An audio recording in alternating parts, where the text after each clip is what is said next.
Now, children, yesterday we started the lesson, the India struggle for freedom, phase 1, and did the topic rise of nationalism. Now today we will continue this chapter with the topic the Indian National Congress, how the Congress was established. Now it says that by the 1850 feeling of nationalism was there in the minds of Indians. So the rich Indians, they started forming the association, but these were regional association. They belonged to one region only, like Bombay Association, Madras Native Association, British Indian Association. Now the need was there for an association which can represent the common mass, whole Indians. And for that, Surendranath Banerjee started his effort.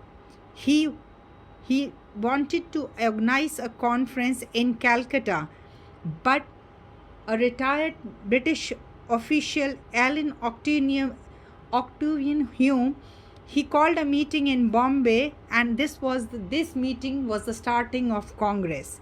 Hume had a bad motive behind it. He has seen the revolt of 1857 and seen the unity, so he wanted to stop the second nationwide revolt, and for that he established this Congress.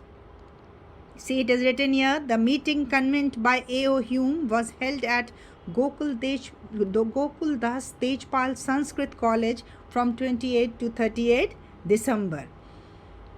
It was attended by 72 delegates. Main members who attended it were Vomesh Chand Banerjee, Dadabhai Nauroji, Firoz Shah Mehta, Badayu Tayyab Ji, Subramaniam Iyer, and many more. After that, every year Congress session was there in different part of the India. In the starting, the main aim of Congress were very moderate. Just the Congress wanted to bring leaders from all part of the country to discuss problem related to India, to form an action plan.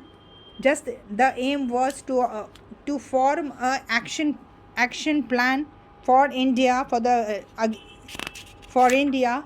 Next was just they wrote petitions to the they were known as early nationalist people who attended the meetings in the starting of Congress years. And this phase came to be known as the early nationalist phase. See, it is given here, during the first 20 years of Congress, the early nationalists, they dominated the Congress. And these early nationalists were Surendranath Banerjee, Deen Shah Vacha, Firoz Shah Mehta, and Gopal Krishna Gokhale. Their work was, in the meetings, they regularly sent petitions and resolutions to the government. Just they asked for freedom for speech and expression, and expansion of welfare programs, promotion of education, recruitments of Indians to high posts. And this was the demand of the early nationalist people. Now, next is British attitude towards Congress. In the starting, the attitude of British toward Congress was very good. The British were favorably inclined toward the Congress in the early years. Even some of the British officials attended the meeting every year, but as time passed, British turned hostile towards it, and they began to criticize it openly, and time came when Congress was banned, because it was said that now it is indulged in the nationalistic activities. Now, second phase of the Congress, it was known as the assertive nationalist phase. But it is said that for 20 years nothing was done by the British. The early nationalist leaders, they used to send the petitions to the government, but government did not try to solve their problems, whatever was written in the petition. So now a new group of the leaders was there, and they came to be known as assertive nationalists. Bal Pal, Lal Lajpat Rai, Bal Gangadhar Tilak, and Bipin Chandra Pal. They are known as Lal, Bal, and Pal. They were the main assertive nationalist leaders. They believed that present way of Congress was ineffective, and they were favor of, now they said that more radical means should be there just to fulfill their demand, and they wanted political action such as strikes, boycotts of British goods, and mass demonstrations. Bal Gangadhar Tilak, he declared, Swaraj is my birthright, and he gave this slogan, and I shall have it. In 1905, partition of Bengal was done. See, on July 19, 1905, Viceroy Lord Curzon issued one order was issued by Lord Curzon to divide the province of Bengal. Now, East Bengal and West Bengal. It was said that time West Bengal at Bihar, Jharkhand, Odisha, and Bangladesh was Bengal. East Bengal was now Bangladesh. Now which is Bangladesh. At that time it was known as East Bengal. Now in East Bengal, majority of population was of Muslims and was spread from rest of the Bengal. Now it was said the motive was very bad of the British, just they wanted to divide Hindu and Muslims. It was said main reason which was given for the division of Bengal was that it is, as Bengal is a very big province, it is very hard to administer it. That's why the government is dividing it. But the main motive was to divide Hindu and Muslims. The unity between Hindu and Muslim, they wanted to divide, and that's why this was done. Now it says the partition, but this partition of Bengal was widely criticized. All the section of the population opposed it. Demonstrations and, it is said, public meetings were held throughout the Bengal. People of all communities, they tied sacred threads on each other's wrist to express their unity. And the partition, the orders took effect the day which on that day, it was 16th October 1905, the day when partition took effect, and was observed as the day of mourning. No business was conducted in entire province at that time, and British thought that national movement will weaken because they have created rift between Muslim and Hindu, but nothing like that happened. The national movement became more organized and radical and mass based. So this way, two of the partition of Bengal, it says, gave rise to two method of struggle which came to be known as Swadeshi and boycott. Now we'll see the meaning of Swadeshi.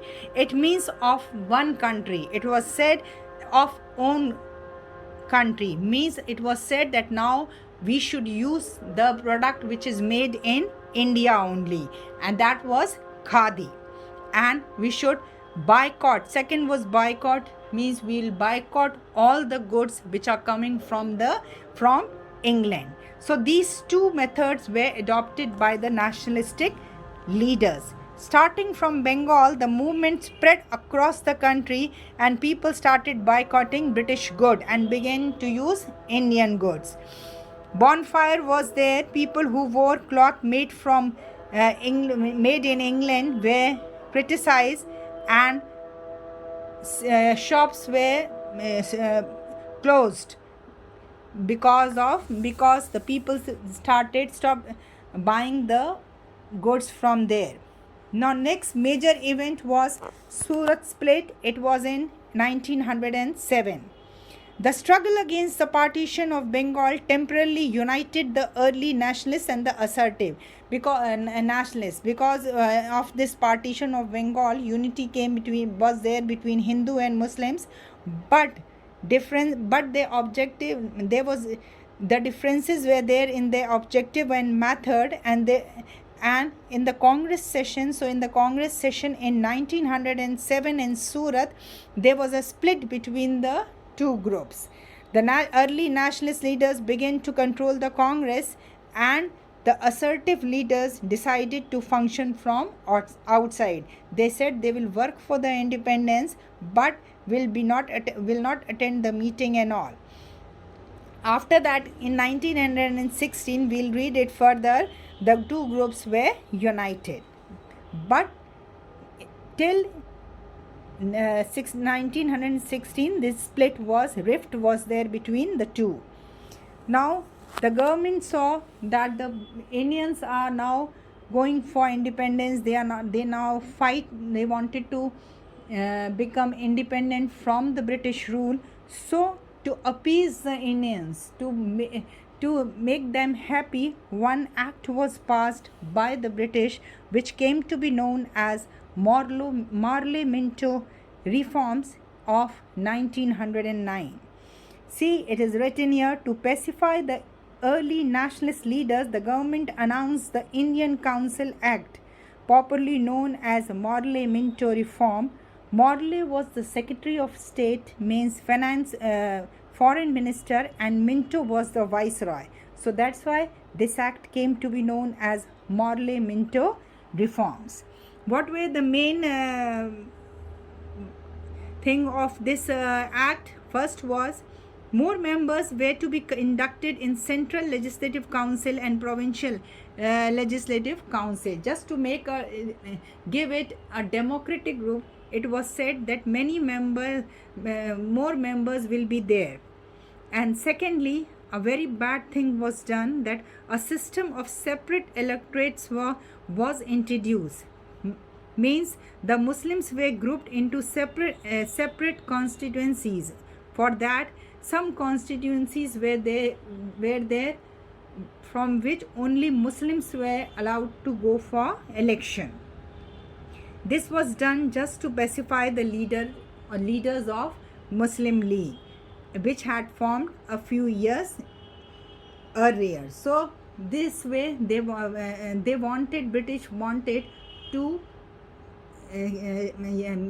rift between Hindu and Muslim, and that's why this was the main motive of this act.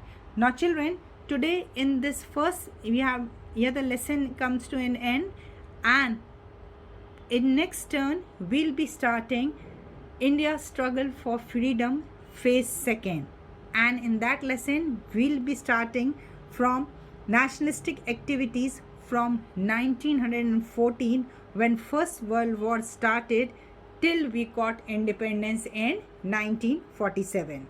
I am giving you the question answers and exercises of this lesson. Do it in your copy and be ready for the next class. Thank you.